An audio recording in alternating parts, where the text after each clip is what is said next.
It's really a pleasure for me to be able to talk to you about Ben Graham. I've had some lucky days in my life, but one of the luckiest was in 1949 when I was 19 years old in Lincoln, Nebraska, and I picked up a copy of The Intelligent Investor.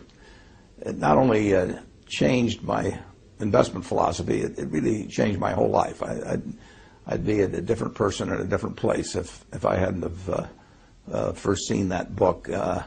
I got a bedrock of investment philosophy that really hasn't changed ever since I read the book. I may embellish on it a little here and there, but it was Ben's ideas that sent me down the right path. And then a year or so later, I very belatedly applied to Columbia University, and Dave Dodd let me in, and I got to know Ben personally when he was my professor in the second semester there. And when I finished up, of course, I said I'd go to work for him for nothing, and he said I was overpriced, and he probably was right. But a few years later, I got a letter from him, and he said, next time you're in New York, I'd like to talk to you. And I made a point of being there about 24 hours later, and he offered me a job.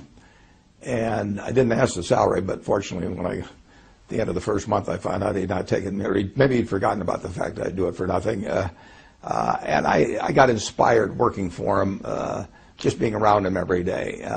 And then we developed this friendship, which lasted until he died about 25 years later. So I really had a quarter of a century of experience with a marvelous man.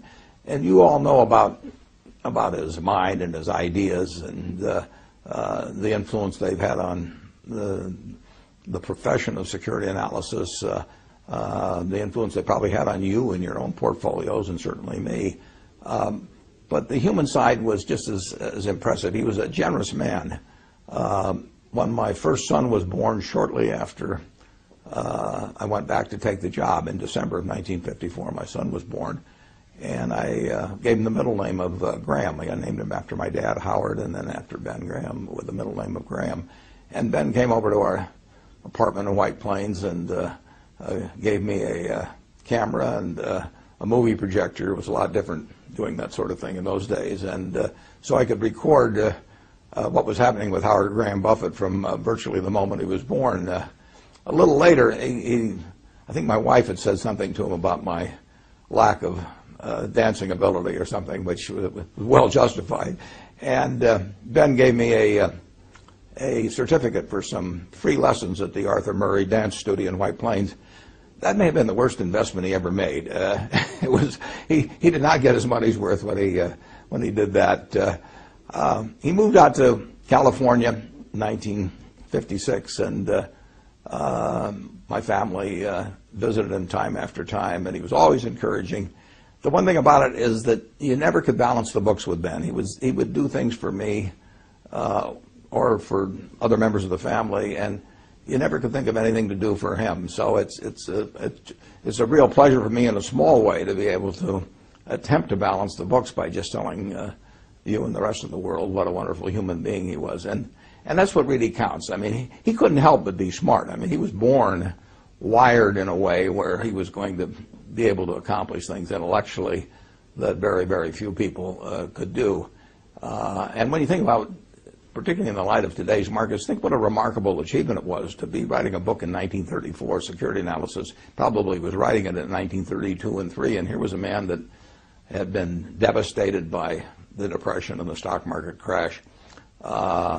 Many of you manage money. He was managing money for people, and they were disappointed with what had happened. But he could see far enough out in the future that he still turned out this marvelous book in a dispassionate, very rational way, and not overwhelmed by the events of the previous couple of years. But he wrote a book where 75 or so years later, we're still reading it to learn new things every day. So it was a marvelous intellectual achievement. But again, that he couldn't help that. He was born with that brain. He didn't have to be the wonderful human being he was. I mean, he could have behaved in an arrogant manner or had a tone of superiority because he had to know he was smarter than 99.99% of the people around him. But he wasn't that kind of a person at all. He treated all of us students came up to Columbia on a Thursday for 20 or 25 years just to help out a bunch of students that he might never see again, that weren't going to do anything for him. He was sharing knowledge that, in effect, was going to make them competitors. I bought some of the same stocks that Graham Newman was buying, his investment company, later on. I didn't buy them in very big quantities because they didn't have that kind of money. But he was creating competitors. It didn't bother him. He used current examples.